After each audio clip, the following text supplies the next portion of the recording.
చిత్తూరు జిల్లా నగరి మండలంలో ఘోర రోడ్డు ప్రమాదం చోటు చేసుకుంది. ఎదురెదురుగా వస్తున్నటువంటి రెండు కార్లు ఒకదాన్నొక ఢీకొట్టాయి. దీంతో ముగ్గురు మరణించారు, మరో ముగ్గురికి చాలా తీవ్రంగా గాయాలయ్యాయి.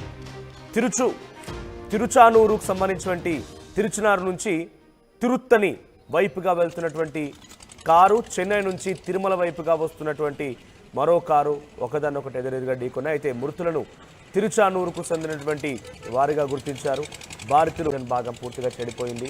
ముందు రెండు టైర్లు కూడా విడిపోయాయి, డోర్లన్నీ కూడా పగిలిపోయాయి.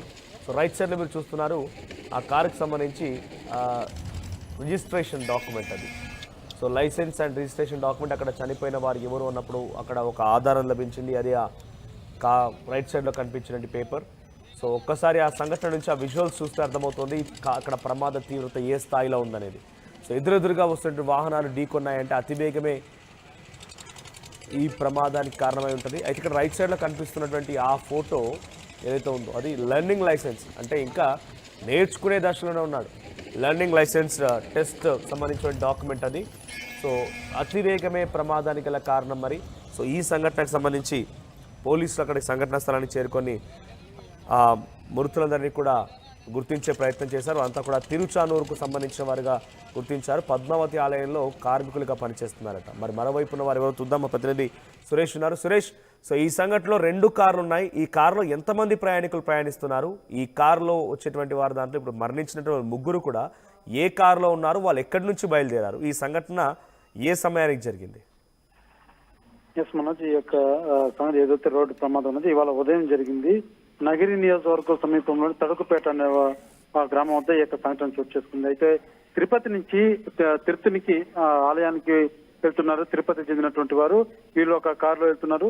ఆపోజిట్ నుంచి ఏదైతే తమిళనాడు నుంచి తిరుపతి వైపు వస్తున్నటువంటి మరొక కారు, రెండు కూడా ఒకదానికి ఒకటి నేరుగా ఢీకొనడంతో ఈ స్థాయి ప్రమాదం అక్కడ చోటు చేసుకుంది. రెండు కూడా నేరుగా గుద్దుకోవడంతో తీవ్ర స్థాయిలో ఆ యొక్క ప్రమాదం కూడా మనం విజువల్స్ లో కూడా చూడొచ్చు. ముందు భాగం అంతా కూడా కార్లు నుజ్జు అయినటువంటి పరిస్థితి ఉంది. తిరుపతి నుంచి వెళ్తున్నటువంటి వాహనంలో మొత్తం నలుగురు ఉన్నట్టుగా తెలుస్తుంది. వీళ్ళు ముగ్గురు ఆ స్పాట్ లోనే మరణించినట్టుగా కూడా తెలుస్తుంది. దానిలో ఇద్దరు మాత్రం కార్మికులు ఏదైతే పోర్టు తిరుచానూరు అమ్మవారి ఆలయంలో పోర్టులో పనిచేసేటువంటి కార్మికులుగా కూడా పోలీసులు గుర్తించారు. వీళ్ళు గాయపడిన వారినంతా కూడా తిరుపతి రోయ్ హాస్పిటల్ కూడా తరలించినటువంటి పరిస్థితి ఉంది. అంటే మనం ఒకసారి ప్రమాదం జరిగినటువంటి ఆ రోడ్డు ఒకసారి పరిశీలించినట్లయితే కొంత ఆడ కన్స్ట్రక్షన్ ఏదో వర్క్ కూడా జరుగుతున్నట్టుగా తెలుస్తుంది.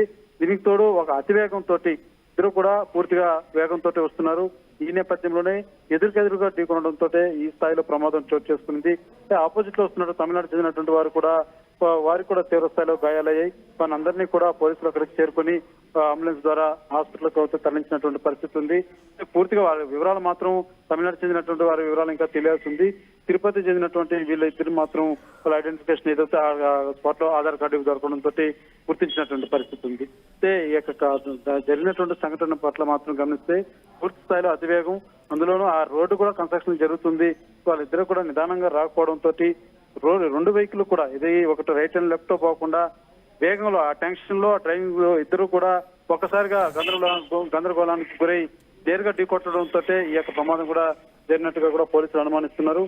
పోలీసులు పూర్తి స్థాయిలో ఈ యొక్క కేసు సంబంధించి కూడా దర్యాప్తు సాగిస్తున్నారు. రైట్, ఈ సంఘటనలో అసలు ప్రమాదం గల ప్రధాన కారణం ఏంటి? ఎదురెదురుగా వస్తున్నాయంటే అది ఒక హైవే. ఆ హైవేలో మధ్యలో డివైడర్ దాటేసుకొని వచ్చిందా ఒక కారు? దాటుకొని ఏదైతే అక్కడ వర్క్ జరుగుతుంది, ఆ వర్క్ జరిగేటువంటి క్రమంలోనే ఒక్కసారిగా ఆ యొక్క ఏదైతే చిన్నపాటి గుంతం తప్పించేందుకు ప్రయత్నించినట్టుగా కూడా తెలుస్తుంది. పూర్తిగా మాత్రం ఏదైతే కారు వేగాన్ని కూడా నియంత్రించలేకపోవడం కూడా ఈ యొక్క ప్రమాదానికి ముఖ్య కారణం కూడా మనం భావించాలి. ఈ నేపథ్యంలోనే ఎదురుగా వస్తున్నటువంటి కారును కూడా ఢీకొన్నటువంటి పరిస్థితి. పూర్తిగా ఆ యొక్క ఒక్కసారిగా ఆ తప్పించేటువంటి క్రమంలో టెన్షన్ పడడం, అదే రకంగా ఆ నియంత్రణ చేయలేకపోవడం, ఆ స్పీడ్ ని కూడా నియంత్రణ చేయలేకపోవడంతో ఈ యొక్క ప్రమాదం కూడా కారణం అని భావించాలి. రైట్, అంటే ఇన్సిడెంట్ లో ప్రధానంగా ఫస్ట్ ఓవర్ స్పీడింగ్ లో ఉండి అవుట్ ఆఫ్ కంట్రోల్ అయిన కార్ తమిళనాడు నుంచి తిరుమల వైపుగా వస్తున్న కారే, రైట్? ఎస్, అవును, ఆ వైపు నుంచి వస్తున్నటువంటి కారే ఈ యొక్క డ్రైవింగ్ పూర్తిగా రైట్ సైడ్ కి వచ్చి ఈ ఎదురుగా తిరుపతి నుంచి వెళ్తున్నటువంటి కారు ఏదైతే వస్తుందో దాన్ని ఢీకొన్నటువంటి పరిస్థితి. Right, thank you Suresh. So మొత్తంగా ఈ ఇన్సిడెంట్ లో ముగ్గురు మరణించారు. తమిళనాడు నుంచి తిరుమల వైపుగా ఒక కారు వస్తోంది. ఇంకో కారు తిరుచనూరు నుంచి తిరుత్తని వైపుగా వెళ్తోంది. సో తమిళనాడు నుంచి తిరుపతి వైపుగా వచ్చేటువంటి ఈ కారు అతివేగంగా వచ్చి డివైడర్ని దాటేసుకొని మరి అవతల వైపుగా తనంతట తాను వెళ్తున్న కారుని ఢీకొట్టింది. ఈ ప్రమాదంలో 2 కార్లు నుజ్జునుజ్జైపోయాయి. మనం ఫస్ట్ కార్లో ఆ విజువల్స్ ఫస్ట్ బాక్స్లో చూస్తుంటే ఆ ప్రమాద తీవ్రత ఎలా ఉందో అర్థమవుతుంది. అసలు అది కారేనా? ముందు భాగం మొత్తం నుజ్జునుజ్జైపోయి ఏకంగా వెనకాల 2 టైర్లు మిగిలినాయి, ముందు 2 టైర్లు మొత్తం అక్కడ విరిగిపోయాయి. అసలు కనీసం కారు అనేటువంటి ఆనవాళ్ళు కూడా లేవు. ఇంకోవైపుగా రైట్ సైడ్ విజువల్లో కనబడుతున్న కారులో ఏకంగా అదొక వ్యాగనార్ అండ్ ఇంకో కారు స్విఫ్ట్ డిజైర్. సో 2 కార్లు కూడా ఈ ప్రమాదానికి గురయ్యాయి. సో వ్యాగనార్ కార్ కంప్లీట్గా ముందు భాగం ఏకంగా ముందు 2 సీట్లు కనిపించకుండా పోయాయి. ఇక వెనకాల 2 సీట్లు మాత్రం అవి కూడా పైకి లేచి ఉన్నాయి. సో ఈ ప్రమాద తీవ్రత ఎంతలా ఉందనేది ఇక్కడ విజువల్ చూస్తే అర్థమవుతోంది. సో ఈ సంఘటనలో 3 మరణించారు. సో ఎంతటి వేగంగా వస్తుందో చూస్తున్నాము. సో తెల్లవారుజామున అర్ధరాత్రి సమయాల్లో ఇప్పుడు ఈ సీజన్లో వింటర్ సీజన్లో వేరెవరు కనుక ప్రయాణికులు ప్రయాణం చేయాలనుకుంటే తగు జాగ్రత్తలు తీసుకోండి, స్లోగా వెళ్ళండి. అన్ని రకాల జాగ్రత్తలు తీసుకుంటేనే మీరు వెళ్ళగడానికి కొంత సేఫ్గా మీ డెస్టినేషన్ చేరగలుగుతారు. లేదు అనుకుంటే కనుక అది పొగమంచు, చలి తీవ్రత ఇవన్నీ కలగలిపి పెద్ద ప్రమాదానికి వాటిల్లే అవకాశం ఉంది. ఇక నైట్ టైంలో రోడ్లు ఖాళీగా ఉన్నాయని చెప్పి యాక్సలరేటర్ పైన డైరెక్ట్గా కాలు పెట్టి నొక్కి పెడితే అది డైరెక్ట్గా మీకు రూటు మీ డెస్టినేషన్ వైపు కాకుండా యమలోకం వైపుగా వెళ్తూ ఉంటుంది.